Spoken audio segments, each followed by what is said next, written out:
Okay. Let's talk about the belt sander, specifically maintaining the belt sander.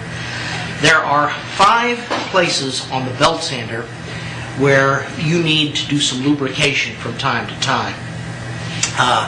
And only about one of these ever really gets any. The belt sander, of course, underneath the belt, has a big wide platen. And that platen, from time to time, needs a little wax so that the belt will slide smoothly. In addition to that, on this table, you need to wax the face of it occasionally, and it also helps to put a little wax on the posts also. That's 3.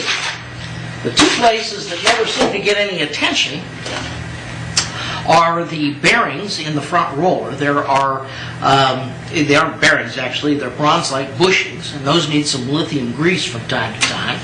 And the quadrant back here that the belt sander tilts on, that needs some wax from time to time, as you can see this one needs right now. Otherwise it sticks and won't tilt one way or the other without you struggling with it. I've got a belt sander here on the workbench behind me. This is from Russia Local Schools up in Russia, Ohio. These folks, we donated a bunch of equipment to them, and I volunteer my time whenever I can. I spend a day or so up there teaching shop. This is their belt sander that they gave me back because they were having tracking problems. And you can, I don't know if you can see, but this front roller is really hard to turn compared to the one right here on our. Look at that. See how that just moves easily? Can we go to camera B here? There we go. Take this in. Watch this when I roll it. See, it continues to roll. Now I take the Rushi front roller, and I had to actually use some muscle to turn it. That needs some grease in the worst way. Finally the quadrant back here. See, that hardly won't turn at all. That needs a good coat of wax there. So those two places, the front roller bearings and the quadrant, you actually have to take the machine apart partially in order to lubricate it. So I'm going to start here by taking the quadrant off. There's on the back here. There's this strange nut that has holes in the side rather than flats, and that comes off. Now, believe me, it doesn't usually come off that easily. I had fiddled with this all before here, but you've got a stop nut right here, and a cup and a washer, and then you've got this funny nut. That's what holds the base in place. Now that comes off. Where this needs to be waxed is right here in this groove, and then right here on this plate. The plate rides in the groove. So I'm just going to take a little bit of wax here. I'll coat the inside of the groove.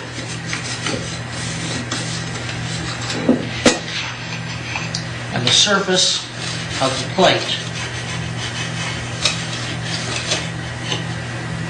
And then polish it off.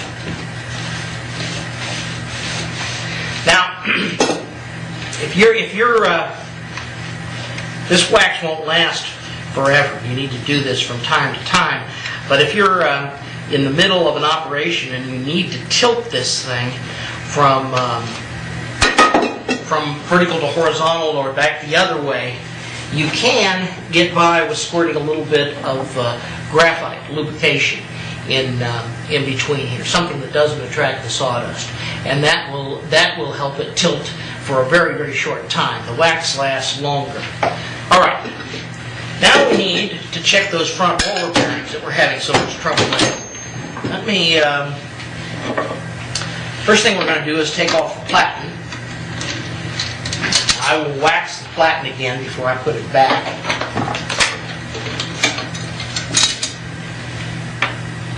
Now I'm going to adjust this so that this is as level as possible, and you'll see why here in a minute.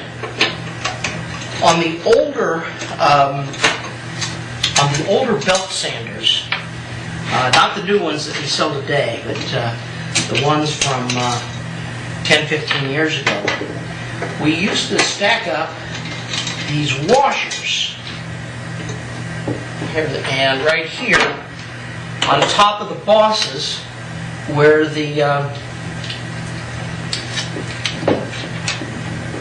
platen is attached, these washers served as spacers. The screws themselves go down through some Tuneup clips, which I'm taking off right here. If you come to a Tuneup clip like this, which seems to be that seems to be acumpunkied in place there, just leave it. It's fine. Next, we're going to pop out the little covers for the carriage bolts that hold the frame together. We're actually going to have to take the frame of this belt sander apart in order to do the lubrication on the front roller.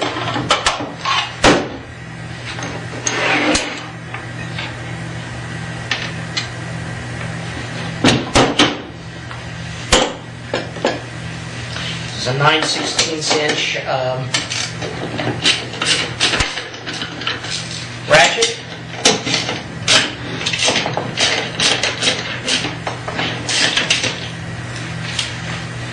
Take the nuts off the carriage bolts with the ratchet.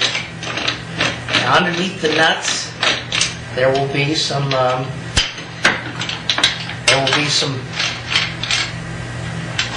lock washers that you'll have to dig out of there.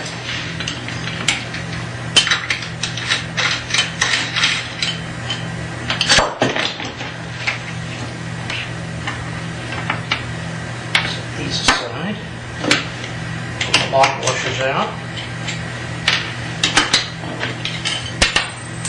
Ah, there it is. There it is. It wouldn't be a sawdust session if I didn't drop something. Okay. There we go. Carriage bolts out. Now, the frame comes right apart like that. Usually not that easily. Inside the frame are these cylinders, but also notice that there are some spring washers. These spring washers, let me hold it against my white apron so you can see it. These spring washers keep the bearings from rattling around inside the frame. So make sure that you keep those where you can get at them when it's time to put this thing back together. Let's get one more thing to take off. Let's see if I can. Drew, can you move the close-up camera a little bit to? There we go. All right. The knob, the release knob, the tensioning knob, whatever you want to call it, that is on the front roller is held in place by a retaining ring that you have to move with a pair of retaining ring pliers. The first thing you need to do, however, now this doesn't have it because obviously the kids at Rushi have lost it or somehow misplaced it. There is a Shopsmith medallion that is press fitted in there, and that just pries out with a small screwdriver. Once you have done that, you can remove the retaining ring with some retaining pliers. Let me get that, okay? And then this will either lift, or in some cases you have to pry this off. There we go. That comes right off of the drive of the drum. This will then wiggle out of place. Now I'm not going to bother to take out the drive drum on the back. It's not really pressed inside there, but it's pretty tight inside there, and this is rolling just fine. As you can see, it spins when I spin it, so the bearings are in good shape. Yeah, this bearing feels like it's in good. These are sealed bearings, by the way. Something you should know about the drive drum, however, is that in recent years we have found that the belts track better if we make this drum flat rather than crowned. The front tensioning drum is crowned. In other words, there's a slight bulge in the middle here. The belt, when it reaches equilibrium with the tension, will ride on that bulge. We used to have both drums crowned, but we found that for some reason the tracking is a whole lot better with this one flat. If you have one of the old bulged drums, and I'm just going to lay something that's reasonably flat like this carriage bolt along top of it, and it's not. This is a flat drum.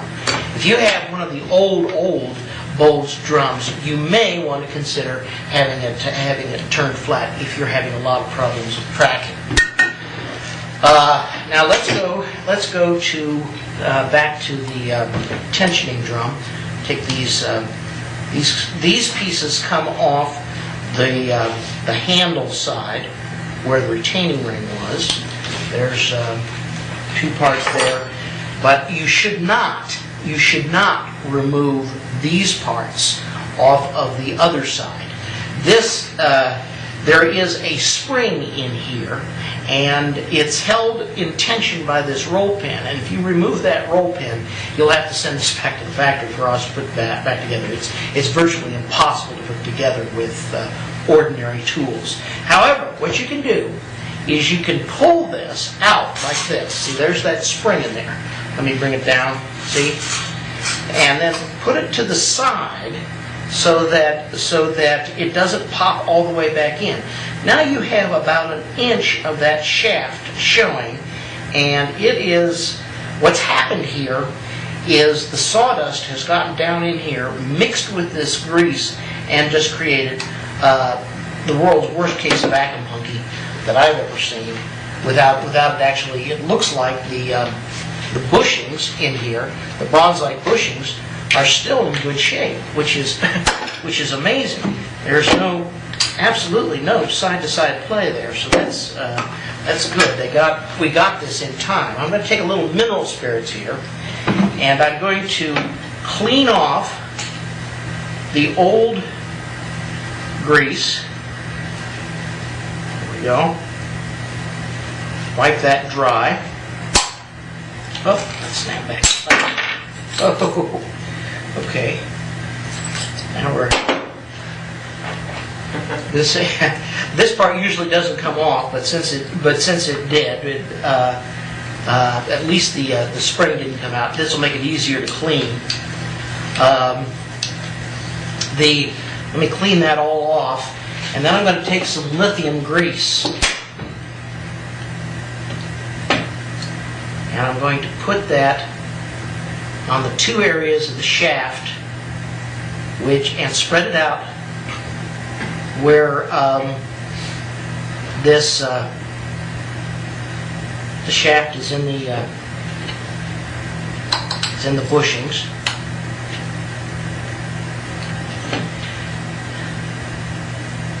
See, there's normally enough stuff in there to hold that, but these things aren't really pressed in place. There is a washer, a very thin washer that goes on here, and then there is a cam which rides in the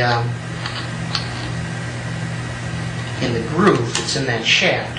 And you have to make sure that when you put them back together, that the cams on both sides line up. And they do. So, let's see.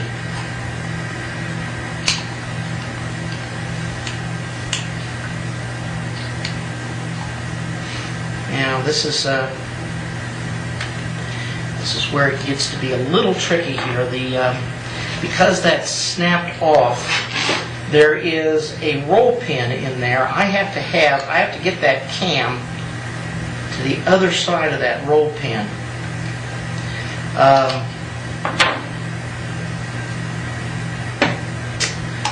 I'm going to need something with a sharp point on it. I'm going to use this nail punch. I'm going to pull. See if we can get close enough that you can see what I'm doing. I'm going to pull that out and keep that there on the edge.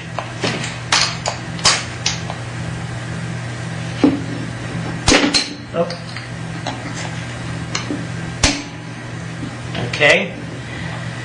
Now the trick is I've got to get this cam in the same orientation as the other cam, and keep that from snapping back.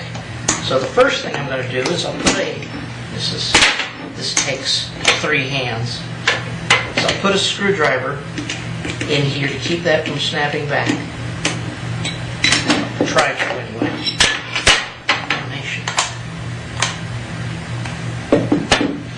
Good time for a bench vise. Yep, I'll go to the bench vise. That's like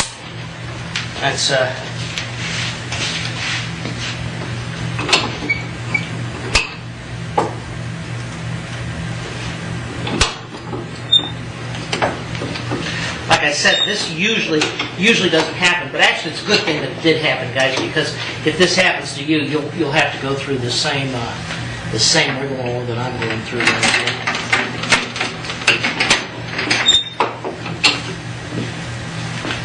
Go. Now, cam.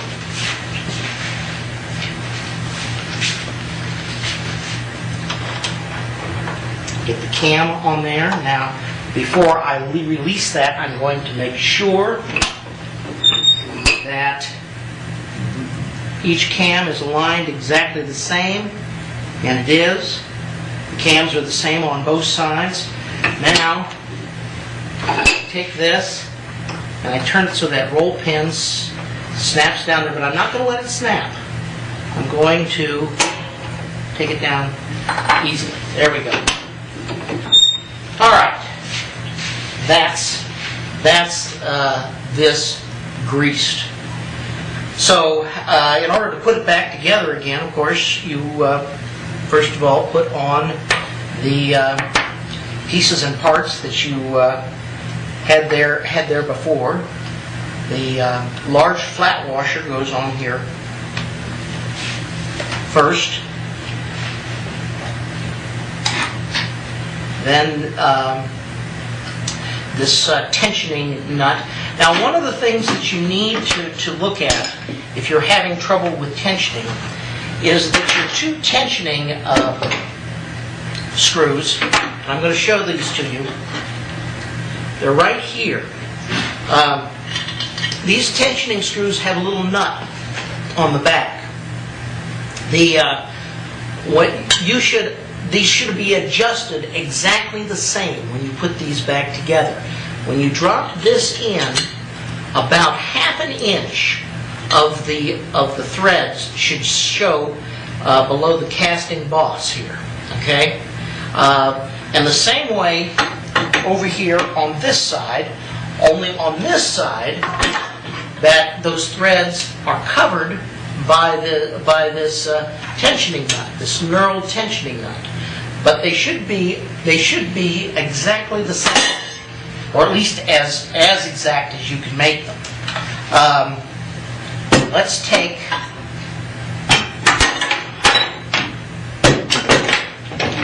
this. I'm going to move some of these parts out of here so you can see a little bit better what I'm doing.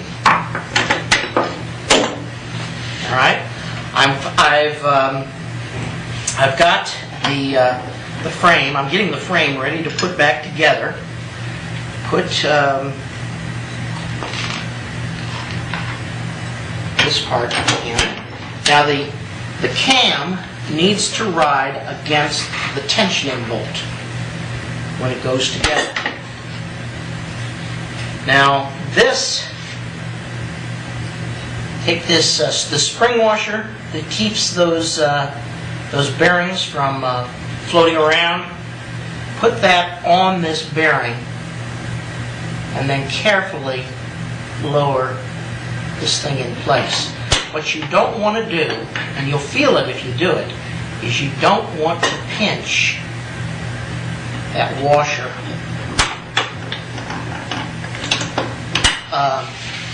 in the boss. There it is. That's perfect. Okay.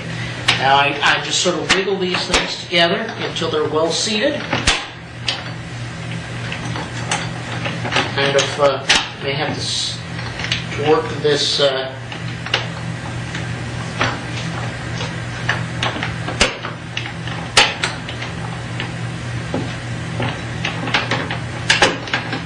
top piece back and forth until the nut is properly seated and the tensioning, the cam is against the tensioning screw. Come on. We're close, but we're not there yet. I'm going to put a single bolt in.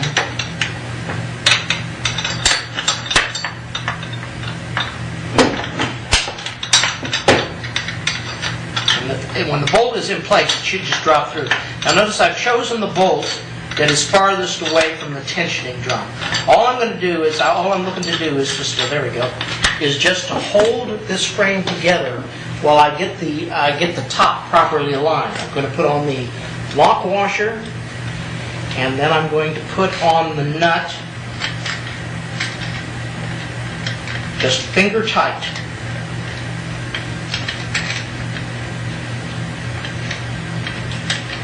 A lot of this,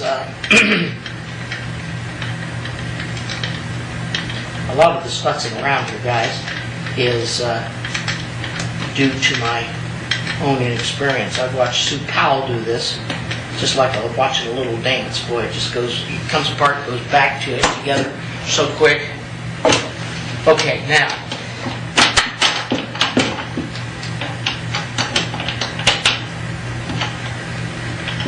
This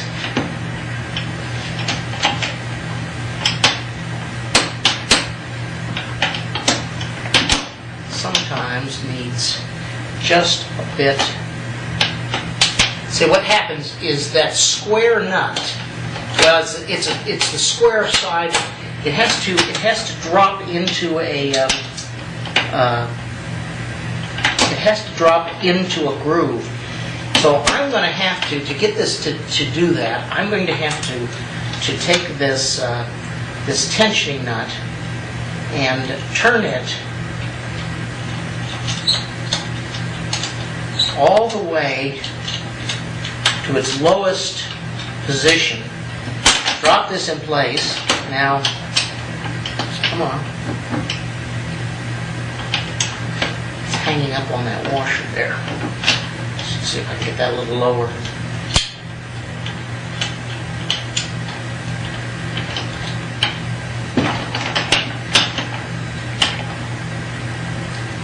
I'm just about a 1/16 of an inch away. I've got this one in. Why is this one being so persnickety?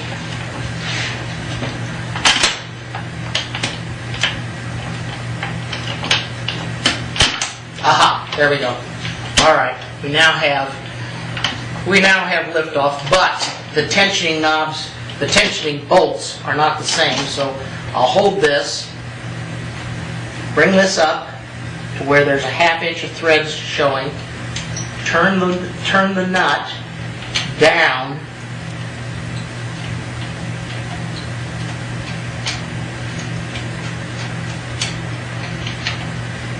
A little bit more.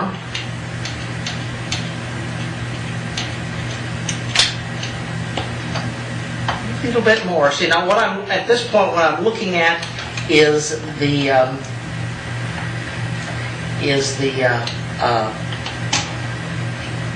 roller itself. I want that roller to be the same distance out from the frame on both sides, and it is at this point. Okay, now let's put in the last bolt, and once we've done that, it's coasting time.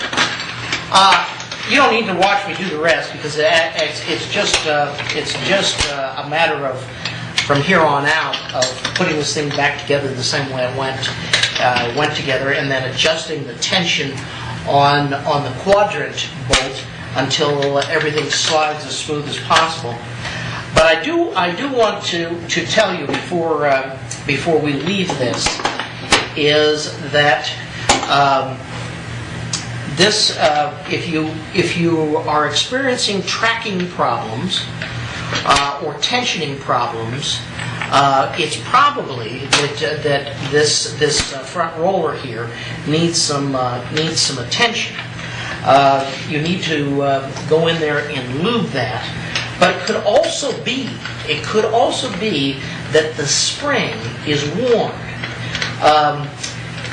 This spring is under constant tension, and it does from time to time fatigue. And when that is the case, you actually need to replace the front tensioning drum assembly.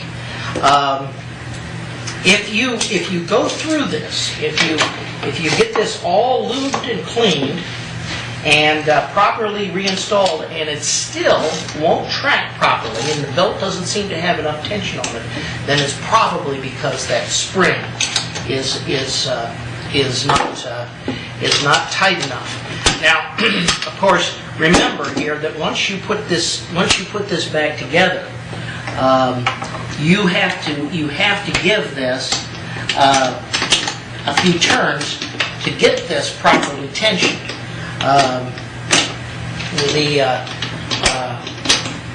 You can feel that clip. There's one turn right there. Okay, there's a second turn, clicks into place, and then a third turn, and that should be enough to tension that belt. It's got to be in there. There we go. Now it's holding. Okay. That's it. That's all I have to say about that.